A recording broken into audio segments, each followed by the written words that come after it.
Doctor ortho, अब दर्द भी घुटने टेकेगा। नमस्कार, मैं कीर्ति भारद्वाज, चैनल 4 न्यूज राजस्थान पर आप सभी का स्वागत है। राजस्थान के शिक्षा एवं पंचायती राज मंत्री मदन दिलावर की जनहिताय जन सुखाय पदयात्रा शनिवार को दूसरे दिन में प्रवेश कर गई। अपने निर्वाचन क्षेत्र रामगंज मंडी में आयोजित इस पदयात्रा के माध्यम से मंत्री ग्रामीण इलाकों में सीधे जनता के बीच पहुंचकर उनकी समस्याएं सुन रहे हैं और सरकारी योजनाओं की जमीनी स्थिति का आकलन कर रहे हैं। पदयात्रा का उद्देश्य प्रशासन और जनता के बीच संवाद को मजबूत करना और पात्र लोगों तक सरकारी योजनाओं का लाभ पहुंचाना बताया जा रहा है। पदयात्रा के दूसरे दिन मंत्री दिलावर लाडपुरा पंचायत समिति क्षेत्रों के गांवों में पहुंचे। उन्होंने अपनी यात्रा की शुरुआत सोहनपुरा से की, जहां स्थानीय ग्रामीणों और भाजपा कार्यकर्ताओं ने उनका स्वागत किया। गांव में पहुंचने के बाद मंत्री ने लोगों से सीधे संवाद किया और ग्रामीणों की समस्याओं को विस्तार से सुना। इस दौरान बड़ी संख्या में लोग अपनी शिकायतें और सुझाव लेकर पहुंचे। पदयात्रा का पहला प्रमुख पड़ाव मोहनपुरा गांव रहा। यहां पहुंचने पर ग्रामीणों ने मंत्री का पारंपरिक तरीके से स्वागत किया। गांव में एक चौपाल आयोजित की गई, जिसमें ग्रामीणों ने पानी, सड़क, बिजली, शिक्षा और सामाजिक योजनाओं से जुड़े मुद्दे उठाए। मंत्री ने मौके पर मौजूद प्रशासनिक अधिकारियों को निर्देश दिए कि जिन समस्याओं का समाधान तुरंत संभव है, उन्हें प्राथमिकता के आधार पर निपटाया जाए।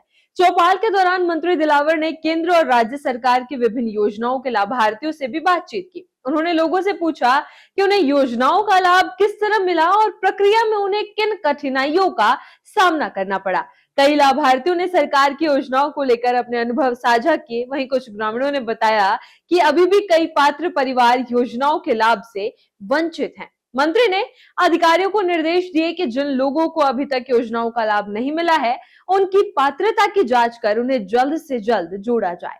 उन्होंने कहा कि सरकार का लक्ष्य है कि कोई भी पात्र व्यक्ति सरकारी योजनाओं से वंचित ना रहे। उन्होंने ग्रामीणों को विभिन्न योजनाओं की जानकारी भी दी और उन्हें आवेदन की प्रक्रिया समझाई। पदयात्रा के दौरान मंत्री दिलावर ने पूर्ववर्ती सरकार की कार्यशैली पर भी सवाल उठाए। उन्होंने कहा कि पिछली सरकार के समय कई योजनाओं का लाभ सीमित लोगों तक ही पहुंच पाया था।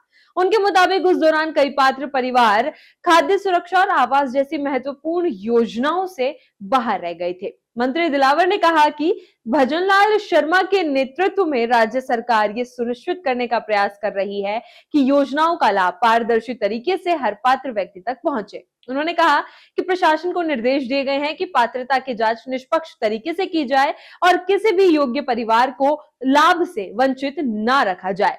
सोहनपुरा और मोहनपुरा के बाद पदयात्रा आगे बढ़ते हुए मंदिरगढ़ गांव की ओर पहुंची। यहां पहुंचने पर बड़ी संख्या में आसपास के गांवों के लोग भी अपनी समस्याएं लेकर पहुंचे। इस दौरान आयोजित जन चौपाल में लोगों ने पानी, सिंचाई, सड़क और सामाजिक सुरक्षा योजनाओं से जुड़े मुद्दे उठाए। जन चौपाल में मंत्री दिलावर ने लोगों को भरोसा दिलवाया कि उनकी शिकायतों को गंभीरता से लिया जाएगा और संबंधित विभागों को समाधान के निर्देश दिए जाएंगे।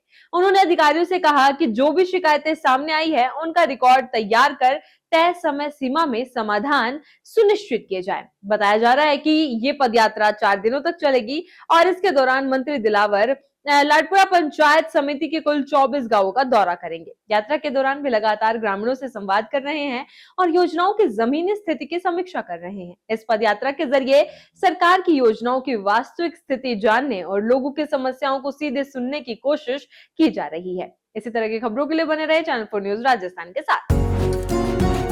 डॉक्टर ऑर्थो, अब दर्द भी घुटने टेकेगा।